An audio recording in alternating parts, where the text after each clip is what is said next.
Hello నమస్తే friends. ఈరోజు నేను ఒకటి బ్యూటిఫుల్ ఫ్లవర్ వాజ్ చేసి చూపిస్తానండి. మా ఇంట్లో ఒకటి వేస్ట్గా ఉన్న బాటిల్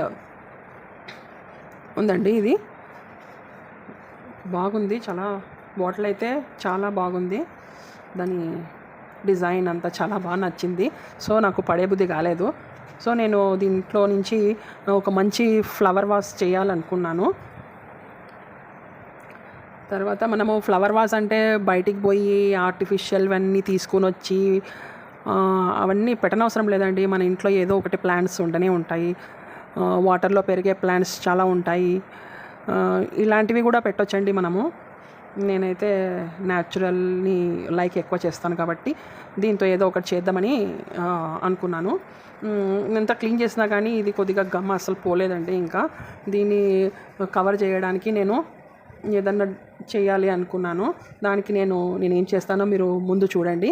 నేను ఈ వాల్ పుట్టి తీసుకున్నానండి. వాల్ పుట్టి తీసుకున్నానండి. వాల్ పుట్టిలో కొద్దిగా వాటర్ కలిపేసి కొద్దిగా వాటర్ కలిపినానండి. ఇది ఒక స్పాంజ్ది ఒకటి ఇలా తీసుకోవాలి. దీన్నంతా తీసుకొని మనము డ్యాబ్ చేసేయాలి మొత్తం. ఇది టెక్స్చర్ అనేది చాలా బాగా వస్తుందండి. మామూలుగా మనం పెయింట్ చేసే కన్నా ఈ డ్యాబ్ చేస్తూ ఉంటే దీని టెక్స్చర్ అనేది చాలా బాగా వస్తుంది. మొత్తం ఇలా చేసేయాలండి. డ్యాబ్. ఒకవేళ అవసరం అనిపిస్తే సెకండ్ కోటింగ్ కూడా వేయాల్సి వస్తుంది. అంత పలచగా కాకుండా అంత గట్టిగా కాకుండా కలపాలండి.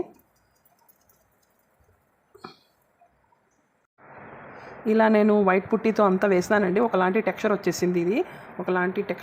చూడండి ఇదంతా. దీన్ని నేను ఇలా గోల్డెన్ బీడ్స్ తీసుకున్నానండి. ఇలా గోల్డెన్ బీడ్స్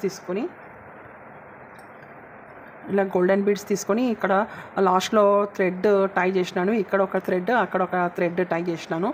దీన్ని కొద్దిగా బాగా నీట్గా కనపడడానికి. సో నేను ఈ వాస్ని దీంతో నేను డెకరేట్ చేస్తానండి. ఇలా నేను గోల్డెన్ బీడ్స్తో డెకరేట్ చేసినానండి. ఇలా ఇప్పుడు మీకు ఫైనల్ లుక్ చూపిస్తానండి ఎలా ఉంటుంది అనేది. అండి ఫైనల్ రివ్యూ చూడండి. వేస్ట్ బాటిల్తో నేను ఒక బ్యూటిఫుల్ ఫ్లవర్ వాజ్ తయారు చేసినాను. మీరు దీనికి కావాల్సితే మిర్రర్స్ పెట్టొచ్చు, కలరింగ్ చేయొచ్చు, పెయింటింగ్ చేయొచ్చు. తర్వాత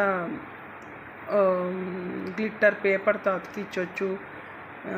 వాల్ పుట్టితో, వైట్ సిమెంట్తో ఎంతవరకు కావాలంటే అంతవరకు క్రియేటివిటీ అండి. మీ ఇష్టం. ఇది ఇంకా ఎంత చేయాలంటే అంత చేయొచ్చు. నేనైతే దీనికి సింపుల్గా వదిలేస్తున్నాను. ఎంత బ్యూటిఫుల్గా ఉంది చూడండి. అసలు విత్ గోల్డ్ బీడ్స్. అది బ్యాంగిల్ అనమాట. మా పాపది బ్యాంగిల్. అది బ్యాంగిల్ చాలా స్ట్రాంగ్గా ఉంది. దానికి పడే బుద్ధి కావడంలే. అది బ్యూటిఫుల్గా కూడా ఉంది కాబట్టి దీనికి ఇలా వేస్తాను. ఎంత బ్యూటిఫుల్గా ఉంది చూడండి. మీకు నచ్చినట్లయితే please like and subscribe my channel అండి.